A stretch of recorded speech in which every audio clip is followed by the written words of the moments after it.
Telangana police نے شانتی یاترا کی اجازت دینے سے انکار کر دیا، جس کی قیادت بی جے پی کے قومی صدر جے پی نڈا نے کرنی تھی۔ ایل بی اسٹیڈیم سے لبرٹی کراس روڈز تک اس ریلی کو نکلنا تھا، جو ریاستی صدر بنٹی سنجے کی گرفتاری کے خلاف منظم کی جا رہی تھی۔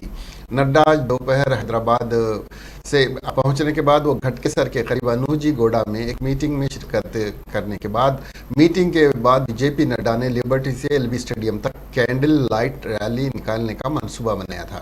ڈی سی پی دیپتی چندرا نے کہا کہ ریاست میں کووڈ-19 کی صورتحال کے پیش نظر ریلیوں اور میٹنگز کی اجازت نہیں دی جائے گی۔ B J P M L A Raghunandan Rao کو پولیس نے اس وقت حراست میں لے لیا جب وہ حیدرآباد جا رہے تھے۔ تاہم بی جے پی رہنماؤں نے کہا کہ وہ اجازت کے ساتھ یا اس کے بغیر ریلی ضرور نکالیں گے۔ انہوں نے الزام لگایا کہ پولیس ٹی آر ایس کے پروگراموں کی اجازت دے رہی ہے، لیکن اپوزیشن کو جلسوں اور ریلیوں کے انعقاد سے روک رہی ہے۔